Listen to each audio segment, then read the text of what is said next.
नमस्कार दोस्तों, आज हम जानेंगे उस महाशक्ति की पावन कथा जिन्होंने त्रिदेवियों की शक्ति से जन्म लिया और धरती पर धर्म की स्थापना की। यह है वैष्णो माता का अवतार।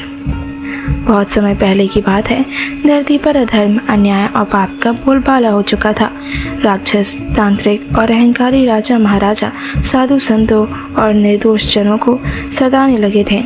भक्तों की पुकार से त्रिलोक कांप उठा।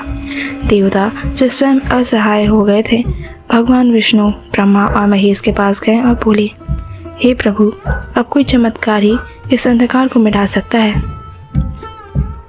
तब भगवान विष्णु, महेश और ब्रह्मा की शक्तियाँ एकत्र हुई। तीनों देवियों महालक्ष्मी, महासरस्वती और महाकाली ने अपनी शक्ति को एक बिंदु में समाहित किया। उस दिव्य तेज से एक कन्या उत्पन्न हुई। उसका रूप अलौकिक था, तेज अग्नि से तेज। उनकी आंखों में करुणा और शक्ति दोनों ही थी। इस कन्या को कहा गया, तू ही होगी पृथ्वी पर धर्म की रक्षक, तू ही होगी वैष्णवी, तीनों शक्तियों का समागम। धरती पर जम्मू के पास एक छोटे से गांव में एक निर्धन ब्राह्मण रहता था, रत्नाकर सागर। वह और उसकी पत्नी संतान की प्राप्ति के लिए वर्षों से माँ भगवती की तपस्या कर रहे थे। एक दिन उनके घर एक तेजस्वी कन्या ने जन्म लिया। उनका नाम रखा गया त्रिकुटा। रत्नाकर को यह नहीं पता था कि यह बालिका कोई साधारण कन्या नहीं, बल्कि स्वयं माँ वैष्णो देवी का अवतार है। त्रिकुटा बचपन से ही साध्वी प्रवृत्ति की थी। जब अन्य बालिकाएं खेलती वह ध्यान लगाती, जब अन्य मिठाई मांगती वह फल और जल से संतुष्ट रहती।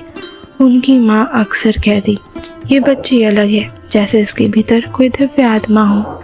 एक दिन उन्होंने अपने पिता से कहा, पिताजी, मैं तप करना चाहती हूँ, मुझे संसार के माया जाल से कुछ लेना देना नहीं। रत्नाकर स्तब्ध रह गए, पर उसकी आंखों में दिव्यता देखकर उन्होंने अनुमति दे दी। त्रिकुटा जंगलों की ओर चली गई। उन्होंने त्रिकुट पर्वत को अपना ध्यान स्थल बनाया। दिन रात भक्ति, तपस्या, उपवास और राम नाम का जप करती रही। उनकी भक्ति इतनी गहन थी कि जंगल के पशु पक्षी भी उन्हें नुकसान नहीं पहुंचाते थे। सभी उन्हें माँ की तरह देखते थे। त्रिकुटा की भक्ति से भगवान विष्णु प्रसन्न हुए और प्रकट हुए। उन्होंने कहा, हे कन्या, तुम्हारी साधना ने मुझे आकर्षित किया है, मांगो क्या वर चाहिए। त्रिकुटा ने हाथ जोड़ कहा, हे प्रभु, मैं आपको ही अपना जीवन साथी मानती हूँ, आपको ही पाना चाहती हूँ। भगवान विष्णु मुस्कुराए, इस जन्म में नहीं, लेकिन जब मैं राम के रूप में जन्म लूँगा तब तुम्हें स्वीकार करूँगा।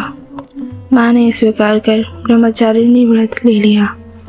जब तक आप नहीं आते मैं तप करती रहूँगी और धर्म की रक्षा करूँगी। त्रिकुटा की ख्याति फैलाने लगी। लोग उन्हें माँ कहकर बुलाने लगे। बीमार ठीक होने लगे, निर्धन धन्य होने लगे और टूटे हुए जीवन फिर जुड़ने लगे। उनके आशीर्वाद से हर पीड़ा मिट जाती थी, इसलिए उन्हें लोग अब वैष्णो माता कहने लगे। त्रिकुटा अब वैष्णो देवी बन चुकी थी। तीनों देवियों की शक्ति से संपन्न, विष्णु की अन्य भक्त और भक्तों की रक्षक। उनकी गुफा, उनकी चरण पादुका, बाणगंगा, ये सभी स्थान माँ की लीलाओं से जुड़ गए। उनकी उपस्थिति ने त्रिकुट पर्वत को तीर्थ बना दिया। माँ वैष्णो देवी का यह अवतरण केवल भक्ति के लिए नहीं, बल्कि समाज में धर्म, न्याय और शक्ति की पूर्ण स्थापना के लिए हुआ था। उन्होंने नारी को केवल पूजा की वस्तु नहीं, बल्कि शक्ति, ममता और साहस का प्रतीक बनाया। दोस्तों, माँ वैष्णो देवी का अवतार हमें यह सिखाती है कि जब संसार में पाप बढ़ता है तो ईश्वर कोई ना कोई रास्ता अवश्य निकालते हैं, और जब भक्ति सच्ची हो, नीयत साफ हो और मन श्रद्धा से भरा हो तो स्वयं माँ पृथ्वी पर उतर आती है।